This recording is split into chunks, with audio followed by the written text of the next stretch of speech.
Om Swastiastu, Assalamualaikum, salam nama budaya, salam kebajikan, salam rahayu, rahayu, rahayu. Yang terhormat Ibu Kepala Sekolah yang saya hormati, Bapak Ibu Guru dan staf pegawai di SD nomor 1 Grobogan Kelor. Mohon izin saya akan menyampaikan materi yang saya dapatkan di salah satunya tentang kesehatan mental.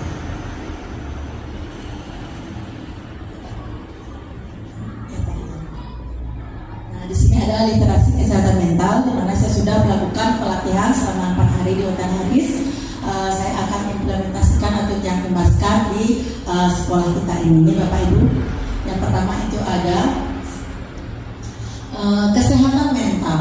Nah, apa di sini kesehatan mental? Kesehatan mental itu suatu keadaan sejahtera di mana setiap orang menyadari potensi dirinya, mampu menghadapi tekanan normal dalam kehidupan, dapat bekerja sama secara produktif dan bermanfaat, serta mampu memberikan kontribusi dan berpartisipasi dalam komunitasnya. Adapun tujuan literasi kesehatan mental. Nah, di sini pertama memiliki pemahaman umum tentang bagaimana tubuh dan pikiran yang sehat berfungsi. Kedua, mengetahui tentang gangguan mental yang umum. Ketiga, mengetahui bagaimana dan di mana mencari dukungan kesehatan mental ketika mereka membutuhkannya. Nah, di sini kita sebagai pendidik harusnya memiliki kesehatan mental yang bagus.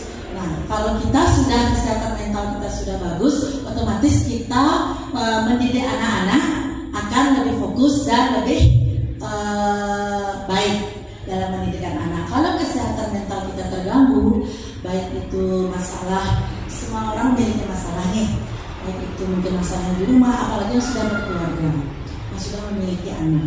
Nah, itu pasti setiap pagi atau enggak setiap pagi lah, setiap kita mau berangkat tuh atau kita mau keluar pasti anak dari kita pasti ingin ikut kerja. Contohnya dia nih, yang misalnya datang kalau tiap pagi-pagi ke sekolah, mama ngapain kerja, siapa yang jagain adik? Nah, pasti si drama lalu pagi-pagi. Nah, itu pun kita pasti udah sampai di sekolah, pasti kepikiran anak, kasihan dia kayak gini. Nah, otomatis kesehatan kita pasti kita kepikiran anak kayak gimana gitu di rumah ya. Jadi di sekolah kadang-kadang kepikiran ada fokus, apalagi telepon. Nah, itu salah satu contoh misalnya kesehatan mental kita udah ada masalah, nanti mesti kepikiran gitu nih Bapak Ibu. Nah, jadi di sini kalau sudah kesehatan mental kita bagus, otomatis kita pasti akan bagus juga lah, fokus juga kita mengajarnya di kelas masing-masingnya Bapak Ibu. Nah, itu sebagian contoh yang ambil dari tiang pribadi ini. Manfaat. Nah, selanjutnya itu ada manfaat literasi kesehatan mental. Di sini ada satu, literasi yang rendah berkolerasi dengan tingkat depresi, kecemasan, stres yang lebih tinggi. Kedua, ada literasi kesehatan mental yang rendah memperkuat stigma terhadap gangguan mental dan menjadi penghalang bagi penggunaan layanan kesehatan mental serta intervensi pengobatan. Yang ketiga, literasi kesehatan mental memungkinkan seseorang membuat keputusan yang tepat tentang kesehatan mentalnya serta memfasilitasi intervensi dini dan pengobatan yang sesuai. Lanjut. Nah, di sini ada ciri-ciri kesehatan mental yang baik. Itu pertama dari stabilitas emosi, di mana itu mampu bersikap tenang dan mengelola emosi dengan baik bahkan di masa-masa sulitnya. Nah, berarti di sini itu mampu bisa mengendalikan emosi pada diri kita sendiri nih.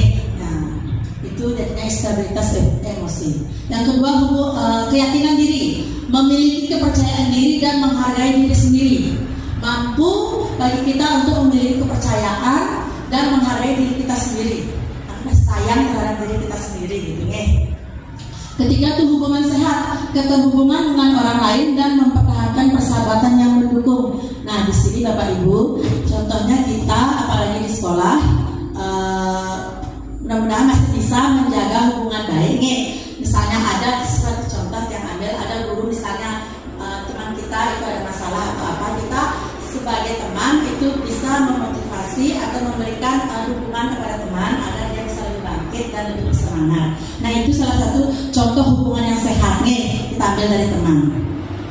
Yang keempat, kemampuan untuk mengatasi stres. Kemampuan mengelola stres sehari-hari dengan cara yang sehat, bukan dengan menghindari atau bereaksi berlebihan. Nah di sini contohnya misalnya adalah kita kalau ada masalah itu kita hadapi ya, bukannya menghindar ataupun menghilang. Kalau misalnya kita hadapi pasti akan terselesaikan seperti itu ya Bapak Ibu. Selanjutnya, pola pikir yang sehat, mampu fokus saat beraktivitas, membuat keputusan dan memecahkan masalah secara efektif. Selanjutnya ada kesadaran diri, mampu mengerti perasaan, pikiran dan perilaku yang kita yang ada pada diri kita. Kita mampu untuk mengerti perasaan kita, pikiran kita, perilaku kita yang mengatasi semua yang ada dalam diri kita. Bapak Ibu. Selanjutnya resiliensi, kemampuan seseorang untuk bertahan, bangkit dan beradaptasi secara positif ketika menghadapi tekanan, tantangan atau situasi sulit dalam hidup. Intinya apapun masalahnya kita harus masih bisa bangkit nih. Janganlah menyerah. Kita pasti di sini semua memiliki masalah, tapi kita harus tetap semangat nih. Lanjut. Ciri-ciri umum gangguan kesehatan mental. Perubahan mood yang signifikan dan berkelanjutan. Itu ada gangguan tidur, gejala fisik tanpa penyebab medis yang jelas, penarikan diri dan aktivitas sosial, perubahan pola makan dan berat badan, penyalahgunaan zat, kesulitan berkonsentrasi dan mengambil keputusan, serta perubahan perilaku yang tidak biasa. Nah di sini saya ingin langsung berbicara kepada Bapak Ibu, apakah dari yang saya bacakan tadi ciri-ciri umum gangguan kesehatan mental pernah nggak Bapak Ibu mengalaminya yang seperti yang sebutkan tadi? Pernah ya. Nah, gangguan tidur. Ada lagi? Perubahan pola makan dan berat badan. Nah, perubahan pola makan dan berat badan ini karena ini ada pikiran atau apa gitu Bu? Beban di pikiran. Beban di pikirannya. Semua memiliki beban di pikiran. Semua pasti ada masalah, pasti bisa kita atasi ya. Ada gangguan tidur. Nah, gangguan tidur ini kan banyak nih. Ada yang mungkin karena memang nggak bisa tidur atau nggak mungkin dia kepikiran apa gitu ya, nggak ada bisa tidur. Ada juga yang nggak kepikiran apa-apa, tapi ada juga nggak bisa tidur. Ada kayak gitu Bu? Ada nih. Ya pun juga kadang-kadang gitu nggak bisa tidur, pengen tidur tapi tetap matanya melek, gitu jadinya main HP lagi gitu nih. Bisa di HP. Udah penyalahan guna zat ada itangnya. Iya. Perubahan perilaku yang ada. Ya perubahan perilaku yang tidak biasa. Karena bad mood tuh bad mood. Ya. Mood swing. Ya. Oke, berarti ciri-ciri umum ini kayaknya kita semua pernah mengalami nih Bapak Ibu nih. Mungkin mengalami dari ke 1, 2, 3, 4 ini. Hampir ini.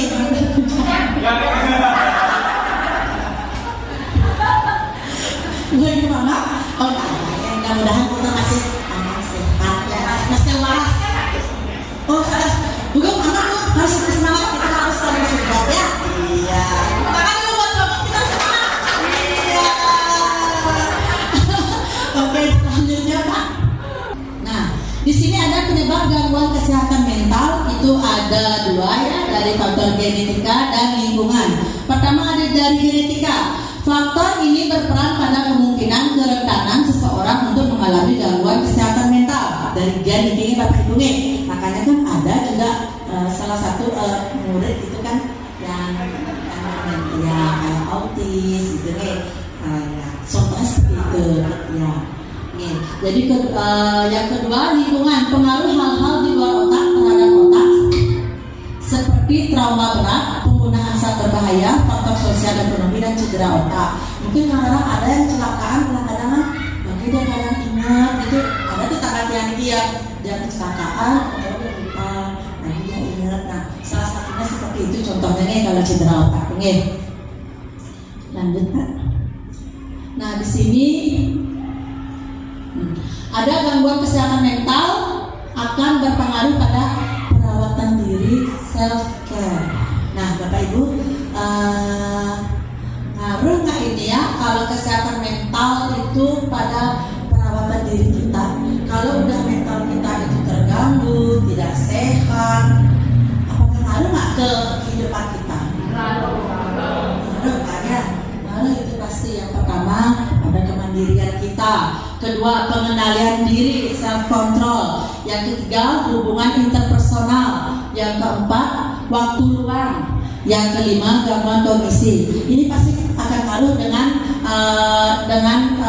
perawatan diri kita ya, kalau kesehatan mental kita tidak bagus ya. Misalnya kadang-kadang ada pikiran atau udah gak sehat itu, kadang-kadang mau mandi atau enggak gitu kan ya. Kadang-kadang rambut acak-acakan, makan gak teratur karena pikiran orang mental kita udah gak sehat. Benar gak Bapak Ibu? Nah, jadi kita sebisa mungkin menjaga kewarasan kita, kesehatan mental kita juga ya Bapak Ibu nih. Nah, di sini ada kerja otak dan kesehatan mental, yaitu mental illness atau mental disorder. Berkaitan dengan adanya gangguan pada satu atau lebih pada 6 domain, itu fungsi otak yaitu ada proses berpikir, persepsi, emosi, signaling atau proses pengiriman sinyal, fisik dan perilaku. Lanjut Pak. Nah, di sini ada beberapa jenis mental disorder atau mental illness ya. Pertama itu ada gangguan mental persepsi atau kognisi psikosis. Yang kedua ada gangguan mental emosi dan perasaan atau mood disorder. Yang ketiga gangguan mental illness terkait signaling. Yang keempat gangguan mental dengan gejala hiperarousal. Yang kelima ada gangguan mental terkait fisik. Yang keenam ada gangguan mental terkait perilaku. Yang ketujuh ada self harm dan suicide. Lanjut. Nah,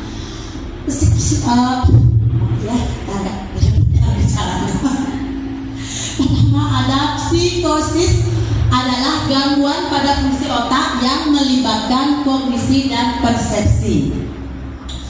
Muncul delusi, kepercayaan atau keyakinan yang salah, halusinasi, yang salah ya Bapak Ibu maksudnya. Halusinasi, persepsi yang muncul tanpa adanya stimulus, seperti mendengar suara atau melihat sesuatu yang tidak ada. Psikosis yang umum pada orang dewasa adalah gangguan skizofrenia, ditandai dengan pikiran yang kacau, perilaku yang kacau, gangguan motivasi, kesulitan berfungsi dengan baik dalam kehidupan. Nah, ini psikosis dari kita kayaknya ada nggak nih ya? Dan gangguan yang sudah berkaitan dengan pikiran yang kacau, perilaku yang kacau, gangguan motivasi, kesulitan berfungsi dengan dalam kehidupan. Dalam kehidupannya kacau, nggak bisa diatasi, ada nggak dari kita? Tidak nih.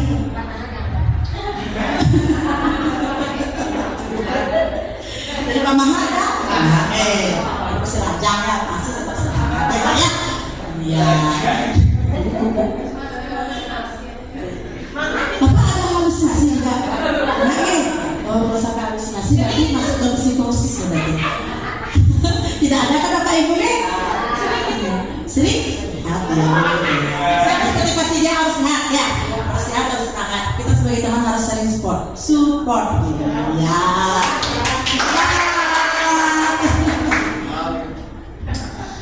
Nah, selanjutnya itu terdapat pada sekitar 1% ada pada populasi dengan adanya diagnosa dan perawatan yang efektif, penyakit mental ini bisa disembuhkan.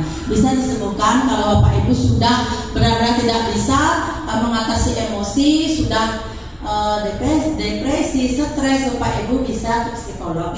Itu jalan satu-satunya agar Bapak Ibu bisa meluapkan apa yang ada di pikiran Bapak Ibu, isi hati Bapak Ibu bisa diluapkan di sana. Walaupun yang belum pernah ke sana, tapi sama pelatihan itu kita diberikan kalau ada pelatihan bagaimana menangani emosional kita pada saat kita merasa merasa tidak bisa mengontrol, ada yang caranya dan bisa menjaga emosional kita agar tetap stabil. Lanjut. Nah, gangguan suasana hati, ada depresi, gambar seperti ini Bapak Ibu, depresi, bipolar disorder. Nah, lanjut. Depresi. Di sini depresi ditandai dengan terus-menerus dan berlarut-larut, mood yang negatif, kehilangan minat, merenung dengan perasaan bersalah, merasa putus asa, atau tidak dihargai, penat, masalah konsentrasi, kehilangan selera makan, kehilangan kesenangan, pikiran, atau aksi ingin bunuh diri. Nah, di sini itu seperti depresi. Mudah-mudahan teman-teman yang di sini semuanya sehat, tidak ada yang depresi nih. Kalau depresi itu seperti ini, tidak tanda-tandanya moodnya yang negatif, kehilangan minat, merasa bersalah, atau ingin bunuh diri. Jangan seperti itu nih, Bapak Ibu nih. Kita di sini mudah-mudahan selalu diberikan kesehatan mental yang sehat. Nah, selanjutnya ada diagnosis. Bisa ditegakkan apabila perilaku tersebut persisten dan perspasif, terus menerus, maksudnya nih, terus menerus seperti itu. Durasi gejala harus berlangsung minimal 2 minggu berturut-turut. Kalau 2 minggu berturut-turut terus gejala seperti ini, ya kita bisa sarankan agar ke psikolognya. Kalau enggak, dia bisa bunuh diri seperti kejadiannya itu kan dangkung gitu nih. Itu pasti sudah benar-benar depresi, makanya sampai bunuh diri. Ya semua orang memiliki masalah, ya ada baiknya kita memiliki, kalau bisa memiliki teman yang mau mendengarkan cerita kita, bisa kita sharing nih. Ya pun kadang-kadang kalau ada masalah apa-apa, saya juga sharing sama teman dia. Ini daripada kita pendam nih, biasanya kita sharing sama teman yang kita percaya lah. Biar bisa kita motivasi gitu ya. Benar kan temannya? Benar? Iya. Ya juga sama-sama belajar nih, kita sama-sama belajar sama-sama sharing ilmu. Nih, bisa langsung di depan.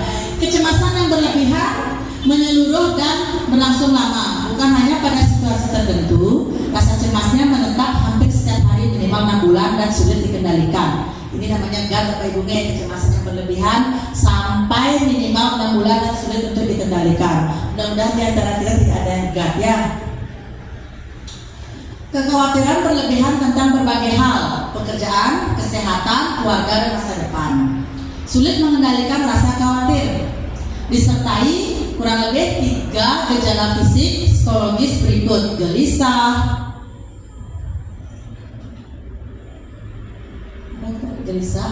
nah kelihatan ketutup, mudah lelah, sulit konsentrasi atau pikiran tidak tenang, mudah tersinggung, tegang otot, gangguan tidur, atau tidak nyenyak. Mudah-mudahan dari kita tidak ada yang gangguan seperti kecemasan berlebihan sampai minimal 6 bulan. Ada yang di sini cemas sampai 6 bulan, kepikiran sampai 6 bulan. Bu sini ada? Mudah-mudahan tidak. Harus mungkin 1 tahun ya. Kekhawatiran berlebihan. Oh, sudah kekhawatiran berlebihan ya. Ya, terlalu kepikiran ya. Ya, sekarang mudah-mudahan kita sehat semua ya. Lanjut Pak.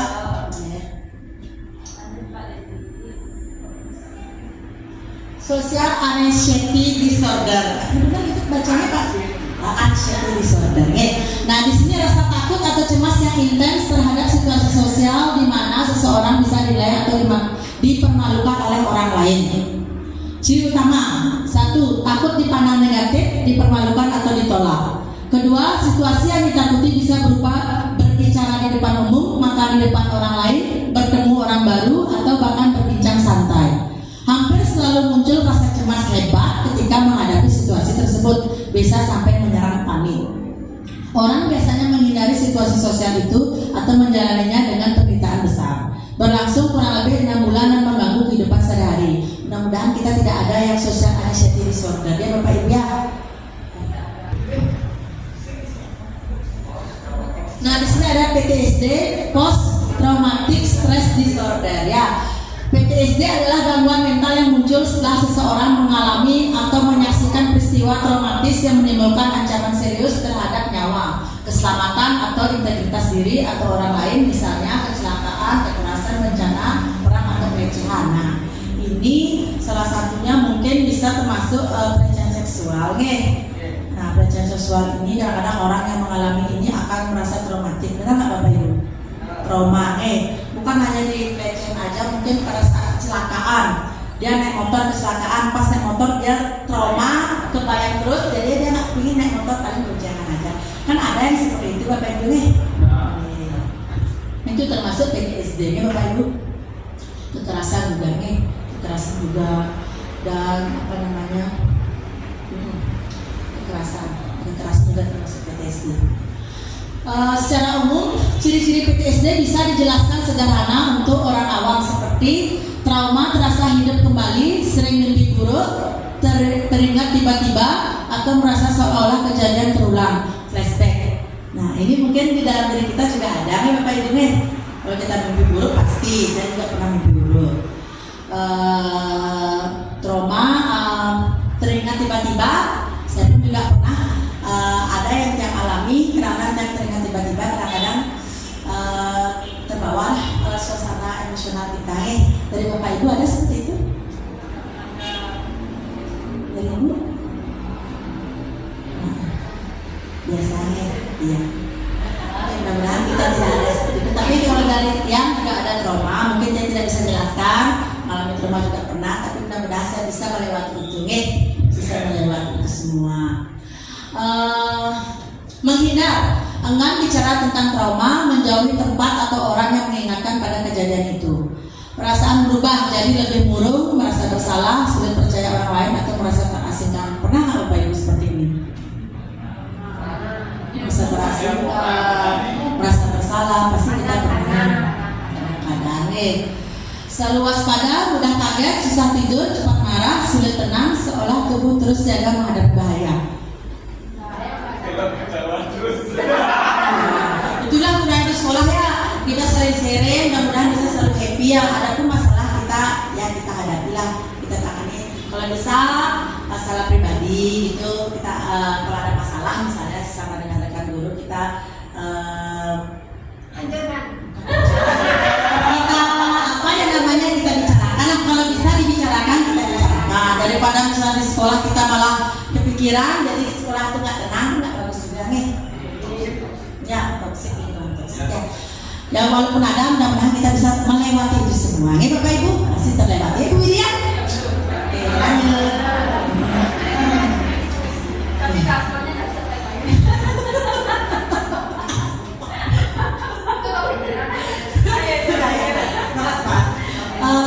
Nah, di sini ada anoreksia nervosa. Benar gitu Pak? Gangguan makan yang ditandai dengan pembatasan asupan makan secara ekstrim menyebabkan berat badan sangat rendah, takut berlebihan, akan gemuk meski tubuh sudah kurus. Gangguan citra tubuh, merasa dirinya gemuk padahal sudah sangat kurus, sering disertai perilaku kompensasi seperti olahraga berlebihan, penggunaan obat pencahar atau muntah yang disengaja. Nah, contohnya seperti gambar ini Bapak Ibu nih, anoreksia. Nah, mudah-mudahan dari kita mah ada anoreksia kayak tidak ada nih. Kita semua subur ya, subur kayak ini. Otomatis teman-teman sehat semua ya, yang juga tidak ada yang anoreksia.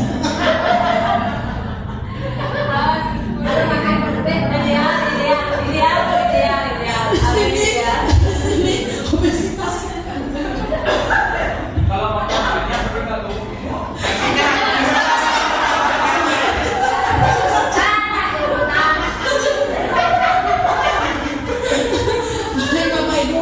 Dari sini tidak ada anoreksia, tapi ada di luar negerinya anoreksia sampai dia kurus tulang-tulangnya, dia merasa mungkin dirinya udah gemuk, padahal sebenarnya kita melihat dia udah kurus ya. Nah, mudah-mudahan dari kita tidak ada yang memiliki penyakit anoreksia nervosa ya Bapak Ibu. Lanjut Pak. Iya.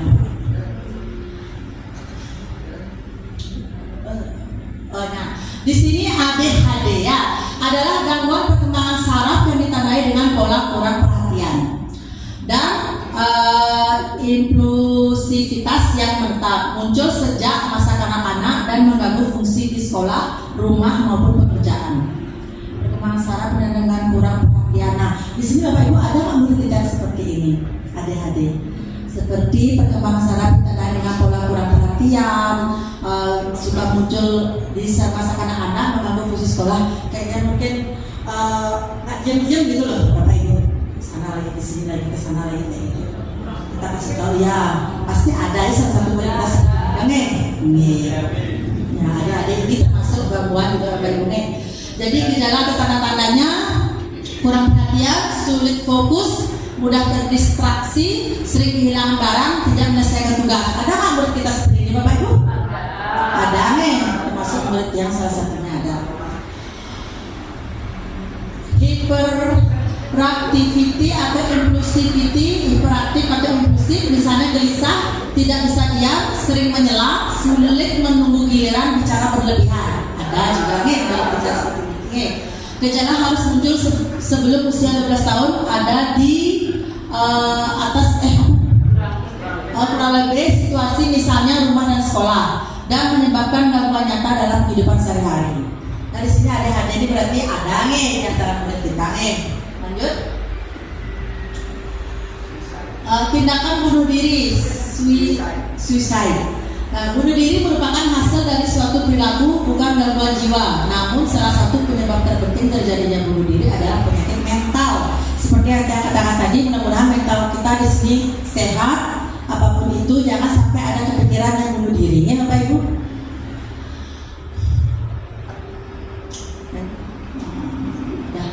Namun salah satu penyebab terpenting terjadi bunuh diri adalah penyakit mental. Paling sering depresi, gangguan bipolar, dan skizofrenia dan gangguan penggunaan zat. Mencakup 3 komponen: 1. Ide bunuh diri, niat bunuh diri, dan rencana bunuh diri. Nah, mudah-mudahan kita tidak ada yang memiliki penyakit seperti ini, yaitu depresi, bipolar. Nah, kalau sudah terjadi seperti itu, kita harapkan mudah-mudahan cepat ditangani ke psikolog. Psikolog satu-satunya jalan agar bisa mengatur emosionalnya dia atau kesehatan mental yang ada dalam diri kita ya, atau diri orang tersebut. Lanjut. Ini gangguan kesehatan mental itu hal-hal yang perlu dipertimbangkan atau deteksi dini. 1. Bagaimana karakteristiknya sehari-hari. Kita dapat mendeteksinya ya Pak Ibu dari bagaimana karakteristiknya sehari-hari. Apakah ada perilaku yang berubah secara signifikan? Berapa lama perubahannya terjadi? Seberapa sering hal tersebut terjadi? Seberapa parah? Bagaimana jika dibandingkan dengan orang lain seusianya? Apakah mengganggu kesehatan dan kesejahteraannya? Apakah mengganggu kesejahteraan orang lain? Apakah ada gangguan mental? Nah, di sini ciri-ciri mendeteksi dini itu kesehatan mental ya, baik dari diri kita atau orang lainnya. Lanjut. Deteksi aspek 2, yaitu ada 1 kondisi fisik, kedua ada emosi, ketiga ada kondisi, keempat ada perilaku. Nah di sini kita bisa lihat dari kondisi fisiknya, mungkin ini Bapak Ibu kesehatan mentalnya, bagaimana dia mengatur emosinya, itu apakah dia senang, apakah dia sedih, apakah dia marah, apakah moodnya dia langsung berubah-ubah, itu bisa kita deteksi, Bapak Ibu. Lanjut. Deteksi aspek 2 berikut, kondisi fisik. Itu merupakan keluhan yang berkaitan dengan kondisi biologis seseorang seperti sakit perut, sakit kepala, gemetar, sesak nafas, otot tegang, sering di kamar mandi dan lain-lain. Nah ini salah satu deteksi dari kondisi fisik. Selanjutnya emosi.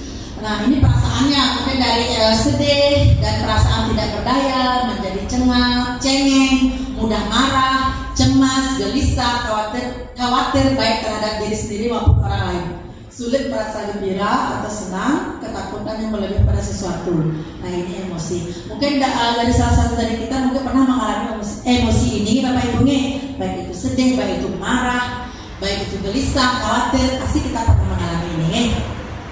Sekian literasi kesehatan mental dari Tiang selama 4 hari Tiang pelatihan di Hotel Haris.